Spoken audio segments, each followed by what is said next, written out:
Good morning. This is the Friday Fireside. I am here with Amy Bobchek from Advocado. Had to say it's not Advocado. It's Advocado, and she is the Chief Revenue Officer there. Amy, how you doing this morning? I'm doing great. It's good to see you, Rick. Thanks for having me today. Good to see you too. Okay, so tell all of our curious listeners, what does Advocado do? You're doing a great job pronouncing the name, Rick. Thank you very much. And I have come to realize that I can't say avocado the regular way without really thinking about it.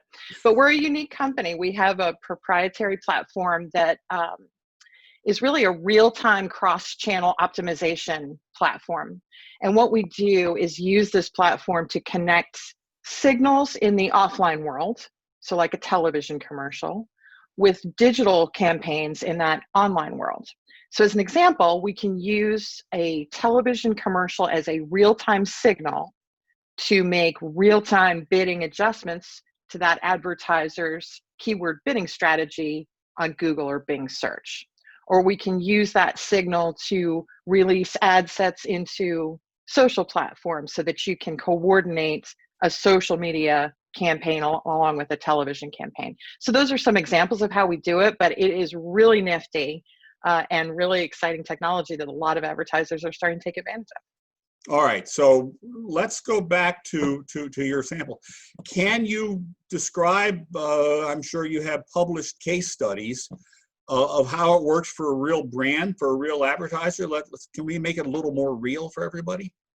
Yeah, for sure. So one of the things that I saw advertisers struggling with in the 25 years that I spent in cable TV advertising sales was that there was this disconnect between a television campaign, which everybody knew was great, but they couldn't really track it and prove that it had impact on the consumer behavior that happens in a digital environment. So a real example is we have an automotive dealer here in the Washington, D.C. market where I live, got a bunch of locations. They have a very, very heavy presence on television. We can detect their commercials in real time when they run on any broadcast station here in the market. We have a proprietary system that does that. And upon that detection, we can help that advertiser right price the keywords that he can't always win all the time because they're very competitive. So you've got other advertisers in the market that are even bidding on that automotive dealer's own brand name. So that's an example. And so that auction environment causes the bids to go up and up and up until they become kind of untenable.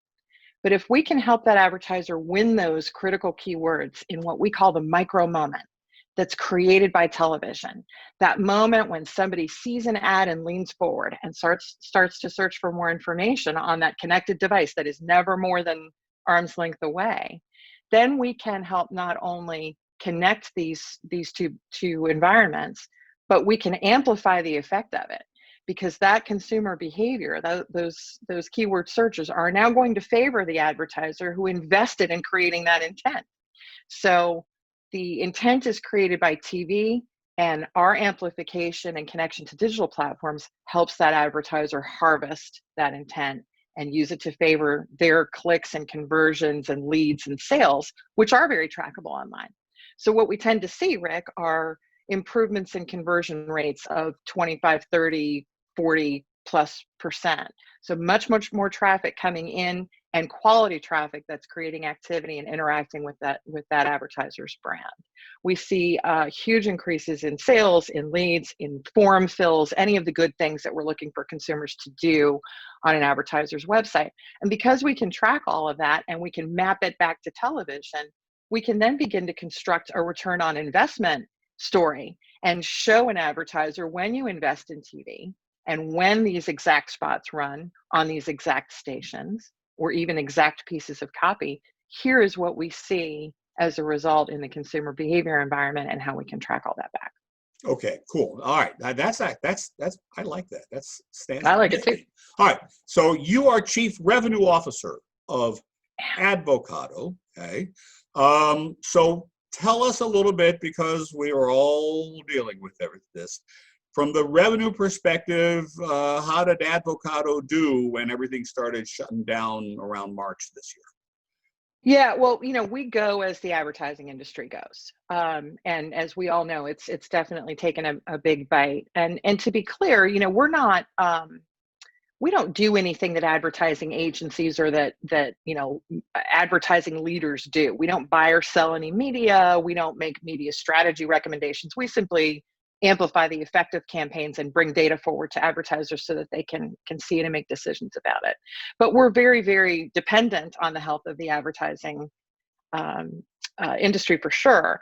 So, we felt a real pinch, particularly at like the individual regional brand kind of level. And I think local is really where the impact of this pandemic was felt the most.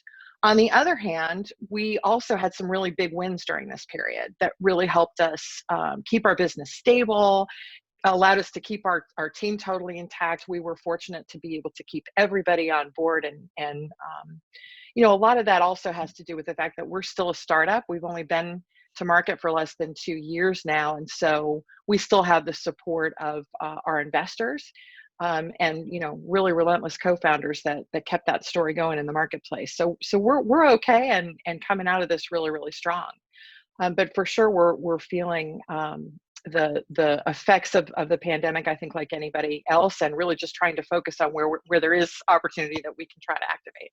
All right, so now let's talk about coming out of this. Mm. There has been conversation, and I've been part of those conversations, that as we move through Q3, and we are there now, that there was an expectation that some of the advertisers who'd backed off a bit would return. You mentioned auto. I think they maintained the pressure, but from what I personally observed, it looks like there's more going on now. Are you finding that auto is coming back stronger than they were, or is it right on your expectation? Oh, that's a really good question. I think the variable here is really, the purpose of advertising, of course, is to take advantage of what consumers are doing. So we have to first understand consumer behavior. And I think that consumer behavior, as it relates to how people are using video and how they're interacting with their connected devices and using the internet, and just the fact that consumers are spending more time in their homes, they're buying things differently, all of that, I think, will inform what happens in Q3 and beyond. What has changed in consumer behavior and potentially what's changed forever, or at least for the foreseeable future. So it's sort of a foundational way of coming back to your question. Yeah, we're seeing a glimmer. I think the automotive business has always been a kind of in the moment business. And so it's all about, for dealers, what's happened this month, what happened last month, what is happening with inventory in the next 2 weeks, what are the factory incentives that are coming down that are going to drive the creative I'm running.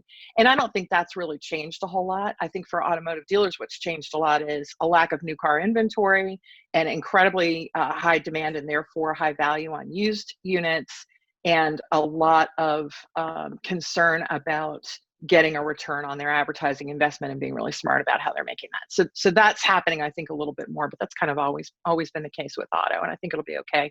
I think what'll be interesting is to see some other categories and how they come back.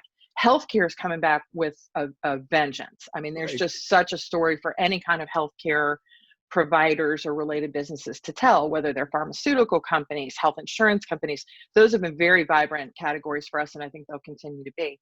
But what happens to the Main Street retailer, I think, is where the big question mark sits. And we've certainly seen in healthcare a new category emerge, which is called the mask marketers. Oh, of Mask course. used to be something that related more to the technology of advertising, and now it's a product, lo and behold. Yeah. Okay, so coming out of Q3, real soon now, we get to Labor Day, which appears to be the kickoff, and we had Evan Tracy, I think you and I had spoken about him, from national media, and he has a very large budget for the GOP.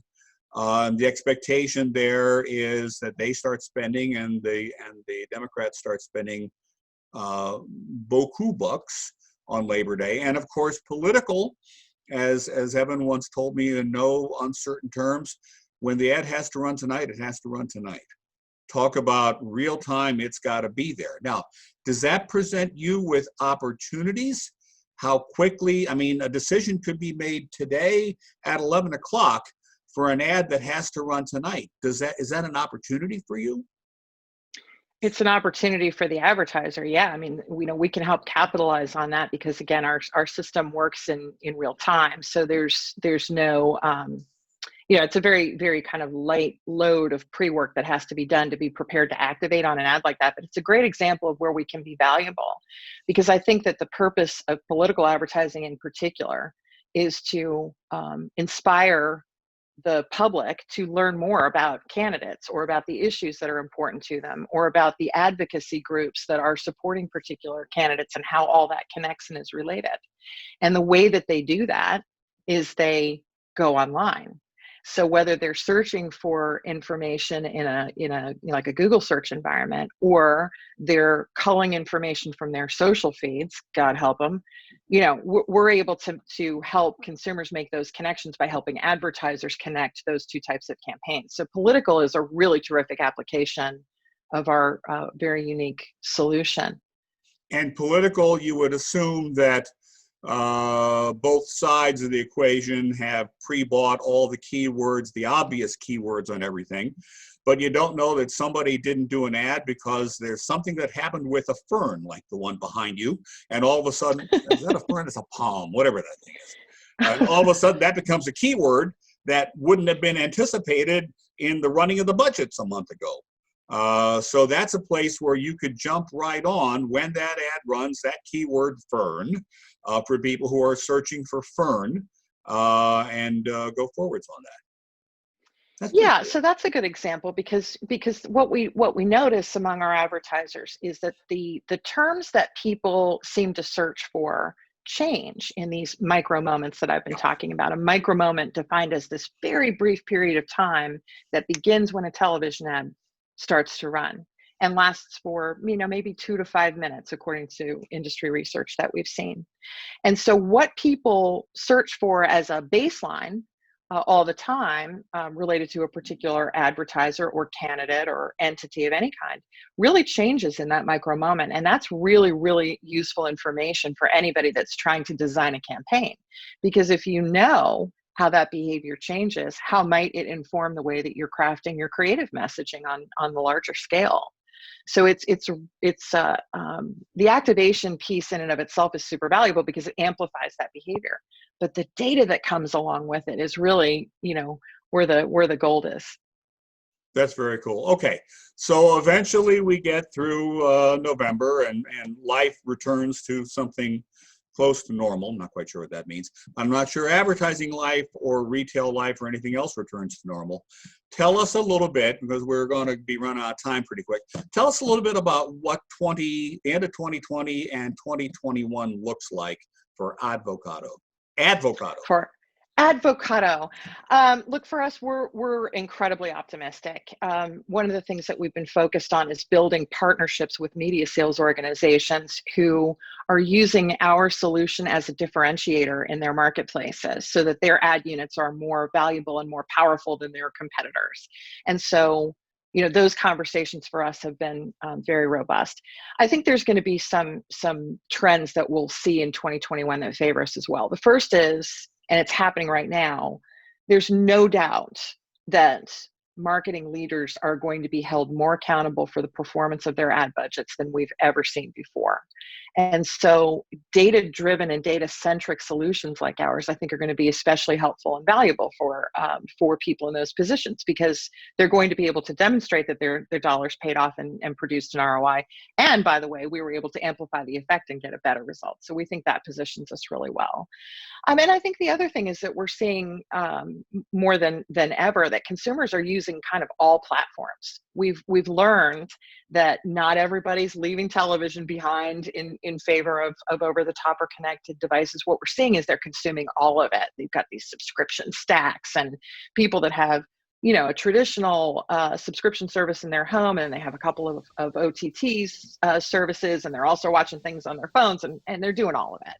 And I think our solution is really useful in a very fragmented kind of a landscape, and in trying to connect all that and help advertisers be relevant to that target audience. So I think we're going to see all that unfolding in 2021, but it's all a good guess. It's fun to sit here and prognosticate, but I think we'll have to catch back up in February and see if we were right. We'll do that. And I do want to do one more thing. I think you have sitting in front of you a little bit of trade show tchotchka.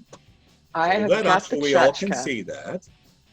People always are very curious about our name. Let me see if I can get, there we go. Yeah, So this is our got Advocado, very realistic.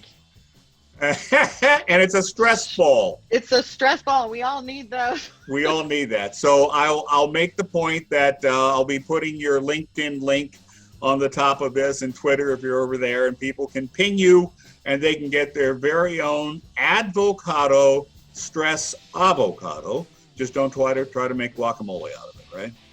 I wouldn't try. It wouldn't be very tasty, but it'll help you remember the name for sure. And we'd be glad to share those out with people. Thanks, Rick. This has been so much fun. All right. Thank you very much. And this will be published on Friday. Thank you. See ya.